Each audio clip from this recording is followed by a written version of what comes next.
রাজ্যের কৃষক বন্ধুদের জন্য এলো স্বস্তির খবর। কৃষকদের আর্থিক সহায়তা ও চাষের কাজ আরও সহজ করতে বিভিন্ন সরকারি প্রকল্পের সুবিধা পৌঁছে দেওয়ার উদ্যোগ জোরদার করা হয়েছে। এর ফলে অনেক কৃষক বীজ, সার ও অন্যান্য কৃষি খরচ মেটাতে কিছুটা স্বস্তি পাবেন বলে আশা করা হচ্ছে। কৃষি বিশেষজ্ঞদের মতে সময় মতো সরকারি সহায়তা পেলে কৃষকরা আরও ভালোভাবে চাষ করতে পারবেন। তবে কোন প্রকল্পে কত টাকা বা কী সুবিধা পাওয়া যাবে তা সংশ্লিষ্ট সরকারি নিয়ম ও যোগ্যতার উপর নির্ভর করবে।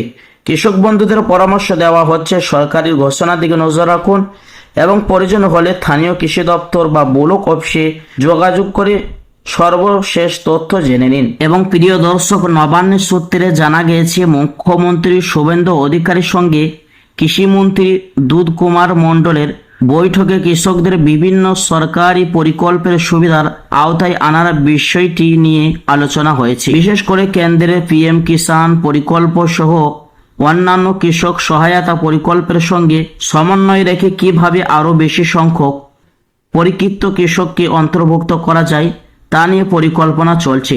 সেই লক্ষ্যে পুরনো তালিকা যাচাই করে নতুন তথ্য সংগ্রহের উদ্যোগ নেওয়া হচ্ছে। প্রিয় দর্শক, কিছুদিন আগে কিন্তু কৃষক বন্ধের প্রকল্প বন্ধ হওয়ার মুখে ছিল, কিন্তু ফের নতুন করে রাজ্য জুড়ে কৃষক বন্ধুর ফর্ম ফিল আপ করার কাজ শুরু হতে চলেছে। এবং প্রিয় দর্শক, আরও জানিয়েছেন জেলার প্রশাসন ও কৃষি দপ্তর জানিয়েছেন বেনিফিট ট্রান্সফার ডিবিটির ব্যবস্থার মাধ্যমে কৃষকদের ব্যাংক অ্যাকাউন্টে সরাসরি আর্থিক সহায়তা পাঠানো হবে।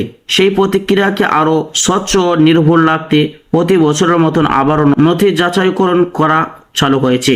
যাচাইকরণ সম্পূর্ণ হলে ভবিষ্যতে কৃষক বন্ধু প্রকল্পের আর্থিক সহায়তা উপভোক্তাদের ব্যাংক অ্যাকাউন্টে সরাসরি পৌঁছে যাবে। প্রিয় দর্শক, চলুন এবার দেখে নেব যাচাইকরণের জন্য কি কি তথ্য লাগবে, কি কি আপনাকে ডকুমেন্টস জমা করতে হবে। প্রিয় দর্শক, যাচাইকরণের জন্য আধার কার্ড, ভোটার পরিচয়পত্র, জমির পরিচয়ের জেরক্স কপি জমা দিতে হবে।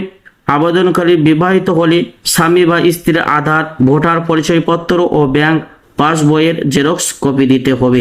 তবে নথি জমা দেওয়ার সময় সমস্ত আসল কাগজপত্র সঙ্গে নিয়ে আসাকে বাধ্যতামূলক বলে জানিয়েছেন কৃষি দপ্তর। তো প্রিয় দর্শক, এই ছিল কৃষক বন্ধুর নতুন আপডেট। তো দর্শক, আপনি যদি আমাদের চ্যানেলে নতুন হয়ে থাকেন তাহলে প্রতিদিন এরকম ভিডিও পেতে আমাদের ইউটিউব চ্যানেলটি সাবস্ক্রাইব করে পাশে থাকা বেল বাটনটি অল করে দিবেন।